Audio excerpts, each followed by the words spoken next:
बिना किसी देरी के आज के इस बेहद दिलचस्प विश्लेषण की शुरुआत करते हैं।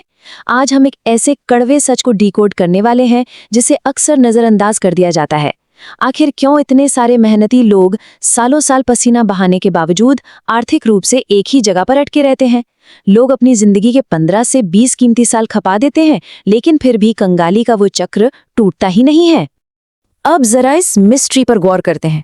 लगातार ओवरटाइम करना, डेडलाइंस के पीछे भागना और हर महीने बस सैलरी के मैसेज का इंतजार करना, लेकिन फिर अचानक से कोई मेडिकल इमरजेंसी आती है और बूम, पूरी की पूरी सेविंग्स चकनाचूर हो जाती है। सोचने वाली बात है ना, इतनी मेहनत के बाद भी 30 या 40 की उम्र में लोग वहीं क्यों खड़े रह जाते हैं जहां वो 22 साल की उम्र में थे। होता क्या है कि बस ईएमआई का बोझ बढ़ जाता है, लेकिन बैंक बैलेंस टस से मस नहीं होता। तो चलिए गरीबी और कंगाली के पीछे के इस असली कारण को समझते हैं। हम अक्सर खुद को क्या समझाते हैं कि शायद सैलरी कम है, या बिजनेस में मुनाफा नहीं हो रहा, या फिर ये बढ़ती हुई महंगाई ही सारी फसाद की जड़ है। सच कहूं तो ये बातें कुछ हद तक सही हो सकती हैं, लेकिन ये पूरी पिक्चर बिल्कुल नहीं है। असली कारण इससे कहीं ज्यादा गहरा है। सबसे अहम बात जो यहाँ समझने वाली है वो ये कि आर्थिक रूप से एक ही जगह पर फंसे रहना दरअसल एक तरह का सिस्टम फेलियर है। ये पिछले 10-15 सालों की रोजमर्रा की आदतों और फैसलों में इतनी गहराई से जड़ जमा चुका होता है कि एकदम नॉर्मल लगने लगता है। कंगाली इनकम की नहीं, बल्कि एक गलत पैटर्न की समस्या है। एक ऐसा लूप जिस पर पूरी जिंदगी अनजाने में ही चलती रहती है। और यहीं से हमारी पहली अदृश्य जंजीर तैयार होती है। स्थिरता यानी स्टेबिलिटी और ठहराव यानी स्टैग्नेशन के बीच का फर्क। जब लोग युवा होते हैं तो कुछ कर गुजरने की गजब की आग होती है, लेकिन एक बार सुरक्षित जॉब और फिक्स्ड रूटीन मिल गया तो वो आग अक्सर धीरे धीरे बुझने लगती है। लोग अपने कंफर्ट जोन को ही असल सुरक्षा मान बैठते हैं। असली स्थिरता और ठहराव के बीच एक बहुत बड़ा और सच कहा जाए तो खतरनाक भ्रम है। असली स्थिरता का मतलब है एक मजबूत नींव तैयार करना जिस पर संपत्ति या वेल्थ की इमारत खड़ी की जा सके।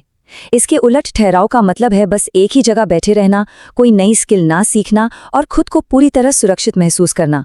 मान लीजिए कोई व्यक्ति पिछले 5 साल से एक ही पोजीशन पर काम कर रहा है और रिस्क से बचने के लिए कुछ नया ट्राई नहीं कर रहा, तो असल में वो धीरे धीरे कंगाल ही हो रहा है, क्योंकि महंगाई हर दिन उसके पैसे की वैल्यू को दीमक की तरह खा रही है। जेफ बेजोस की ये बात यहाँ बिल्कुल सटीक बैठती है। उनका मानना है कि कुछ नया करने की कोशिश में फेल हो जाना असली रिस्क नहीं है। असली रिस्क तो 10 साल तक कुछ ना करना है और फिर एक दिन अचानक ये एहसास होना कि अरे जिंदगी तो बस निकल गई। एक ही जगह पर रुके रहना सबसे बड़ा खतरा है। कुछ नया करने के जोखिम से बचना अंततः पूरी आर्थिक ग्रोथ पर फुल स्टॉप लगा देता है। अब आते हैं दूसरे खतरनाक पैटर्न पर जो लोगों को बुरी तरह पीछे खींचता है। ये है इनकम या आय के पीछे आंख मूंद कर भागना और उस इनकम के एक छोटे से हिस्से को भी कभी असली संपत्ति यानी वेल्थ में ना बदलना। यहाँ एक बेहद दिलचस्प विरोधाभास देखने को मिलता है। जरा सोचिए, एक इंसान जो 50,000 कमाता है लेकिन अनुशासन के साथ हर महीने सिर्फ 5,000 निवेश करता है, वो भविष्य में कंपाउंडिंग के जादू से एक शानदार संपत्ति बना लेगा। वहीं दूसरा इंसान जो महीने का 1 लाख रुपए कमाता है लेकिन अपनी लाइफस्टाइल पर एक एक पैसा उड़ा देता है, वो हमेशा कंगाल ही रहेगा। ये सिंपल सा गणित है और गणित कभी झूठ नहीं बोलता। इनकम वो है जो हर महीने खाते में आती है, लेकिन वेल्थ वो है जो तब भी काम करती है जब इंसान सो रहा हो या काम ना कर रहा हो। स्क्रीन पर दिख रहे ये नंबर 11, ये कोई मामूली नंबर नहीं है। 11 साल। दिग्गज निवेशक वॉरेन बफे ने अपनी जिंदगी का सबसे पहला निवेश ठीक इसी उम्र में किया था। ये इस बात का सबसे बड़ा सबूत है कि समय और कंपाउंडिंग ये 2 ऐसे हथियार हैं जिनका कोई भी फायदा उठा सकता है। ये सिर्फ तेज दिमाग या टैलेंट का गेम नहीं है, ये पूरी तरह से समय का गेम है।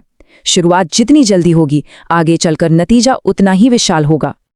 आगे बढ़ते हुए अब उस सच्चाई से पर्दा उठाते हैं जिसे स्वीकार करना थोड़ा मुश्किल हो सकता है।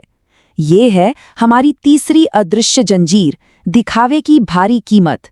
समाज के सामने अपनी एक परफेक्ट और झूठी छवि बनाए रखने का जो प्रेशर है ना, वो लोगों को अंदर ही अंदर खोखला कर रहा है। इसे लोग क्या कहेंगे टैक्स कहना बिल्कुल गलत नहीं होगा। शादियों पर 10-15 लाख रुपए फूंक देना, पड़ोसियों को इम्प्रेस करने के लिए नई चमचमाती कार ईएमआई पर ले आना, या फिर सिर्फ अपना स्टेटस सिंबल मेंटेन करने के लिए महंगे स्कूलों और ब्रांडेड कपड़ों पर पानी की तरह पैसा बहाना, मध्यम वर्गीय परिवारों पर एक परफेक्ट इंस्टाग्राम इमेज बनाए रखने का इतना भयंकर दबाव होता है कि पूछिए मत। मान लीजिए एक घर की कुल आय 1.5 लाख रुपए महीना है। दिखने में इनकम बहुत अच्छी है, लेकिन कार लोन, महंगे रेस्टोरेंट्स और क्रेडिट कार्ड बिल्स की वजह से बचत बिल्कुल जीरो होती है। बाहर से सब कुछ परफेक्ट, लेकिन अंदर से आर्थिक स्थिति बेहद नाजुक। मशहूर निवेशक चार्ली मुंगेर का एक बहुत ही शानदार नियम है। उनका कहना है कि अमीर बनने का सबसे तेज तरीका यही है कि अमीर दिखने की कोशिश करना बंद कर दिया जाए। बिल्कुल सटीक बात है। जिस पर दूसरों को इम्प्रेस करने की ये होड़ खत्म होती है, ठीक उसी पल से आर्थिक सेहत में जादुई सुधार होने लगता है। उन बेमतलब के खर्चों पर तुरंत ब्रेक लग जाता है जो सिर्फ दुनिया की उम्मीदों को पूरा करने के लिए किए जा रहे थे। तो अब सवाल उठता है कि इस जाल से बाहर कैसे आया जाए। हमारी चौथी और पांचवीं अदृश्य जंजीरें इसी बात का रास्ता दिखाती हैं। ये वो प्रैक्टिकल कदम है जो अगले 2 से 3 सालों में इस कंगाली के चक्र को पूरी तरह से तोड़ सकते हैं। अब हम सीधे एक्शन प्लान पर आते हैं। रोजाना सोशल मीडिया रील्स पर अपना खाली समय बर्बाद करने के बजाय इंटरनेट पर मौजूद बेशुमार मुफ्त रिसोर्सेज का फायदा क्यों ना उठाया जाए। कोई एक ऐसी हाई वैल्यू स्किल सीखी जा सकती है जिसकी आज मार्केट में भारी डिमांड हो। उदाहरण के लिए डिजिटल मार्केटिंग सीखकर फ्रीलांसिंग की शुरुआत की जा सकती है। इलॉन मस्क का ये सिंपल सा फीडबैक लूप देखिए, कुछ नया सीखिए, उसे अप्लाई कीजिए, अपनी गलतियों को पहचानिए, उनमें सुधार कीजिए और फिर से यही प्रोसेस दोहराइए। ये तरीका कमाने की क्षमता को रॉकेट की स्पीड से कई गुना बढ़ा सकता है। अब अगर एक एक खर्च को बारीकी से ट्रैक किया जाए तो एक ऐसा सच सामने आता है जो सच में होश उड़ा देने वाला है। आय का लगभग 20 से 30% हिस्सा, जी हाँ 30% तक पूरी तरह से बेमतलब की चीजों में बर्बाद हो जाता है। चाहे वो अचानक की गई खरीदारी हो या वो सब्सक्रिप्शंस जिनका कभी इस्तेमाल ही नहीं होता।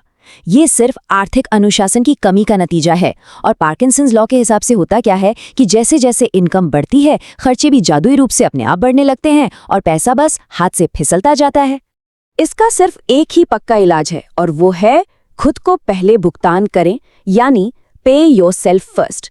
ये एक ऐसी आदत है जो आर्थिक अनुशासन को हाँ किसी दिन करेंगे वाली कैटेगरी से निकालकर आज ही अभी करेंगे वाले मोड में ला देती है। इसका सीधा सा मतलब ये है कि सैलरी अकाउंट में आते ही सबसे पहले उसका एक फिक्स हिस्सा सीधे निवेश या सेविंग्स में जाना चाहिए और जो पैसा बच जाए उससे महीने भर के खर्चे चलने चाहिए, ना कि इसका उल्टा। वॉरेन बफे की एक और बहुत ही गहरी बात याद आती है। अगर आज वो चीजें खरीदी जाएं जिनकी कोई जरूरत नहीं है, तो बहुत जल्द वो चीजें बेचनी पड़ जाएंगी जिनकी सख्त जरूरत है। नए गैजेट्स या कंज्यूमर लोन्स के लिए दी जाने वाली हर एक ईएमआई पल भर की खुशी तो जरूर देती है, लेकिन असल में ये भविष्य की संपत्ति को दीमक की तरह खा रही होती है। ये वो मीठा जहर है जो लंबे समय में इंसान को सिर्फ कंगाली की तरफ धकेलता है। अब शायद ये ख्याल आ रहा हो कि अरे अब तो बहुत देर हो चुकी है, अब क्या ही शुरुआत करें। तो चलिए इस अंतिम हिस्से में इस भ्रम को भी पूरी तरह से तोड़ देते हैं। जब बात आर्थिक सुधार की हो ना, तो उम्र सिर्फ और सिर्फ एक नंबर है। जरा इन उदाहरणों पर नजर डालिए। 30 या 40 साल की उम्र में भी दशकों का शानदार और प्रोडक्टिव जीवन बाकी होता है। 35 साल की उम्र में जैक मा ने अलीबाबा की नींव रखी। 40 की उम्र में वेरा वोंग ने फैशन डिजाइनिंग की दुनिया में कदम रखा। और कर्नल सैंडर्स, उन्होंने तो 62 साल की उम्र में KFC शुरू कर दिया था। सही दिशा और जबरदस्त मेहनत हो तो किसी भी उम्र में बड़े बड़े साम्राज्य खड़े किए जा सकते हैं। असल में देर तब होती है जब इंसान कोशिश करना ही छोड़ दे। तो अंत में ये पूरा विश्लेषण एक बेहद जरूरी वेकअप कॉल है। मोटिवेशन या प्रेरणा बस एक छोटी सी चिंगारी का काम कर सकती है, लेकिन एक स्थायी और कड़ा एक्शन ही इस कंगाली के चक्र को हमेशा के लिए चकनाचूर कर सकता है। अब वक्त आ गया है कि एक पेन और पेपर लिया जाए और साफ साफ लिखा जाए कि आज से कौन सी नई स्किल्स सीखी जाएंगी और किन बेकार के खर्चों पर हमेशा के लिए कैंची चलाई जाएगी। सवाल यह है कि आज से शुरू होने वाला अगले 6 महीने का वो एक्शन प्लान कैसा दिखेगा। क्या आज ही वो दिन है जब एक ऐसा कड़ा फैसला लिया जाएगा जो आने वाले भविष्य को पूरी तरह बदल कर रख दे।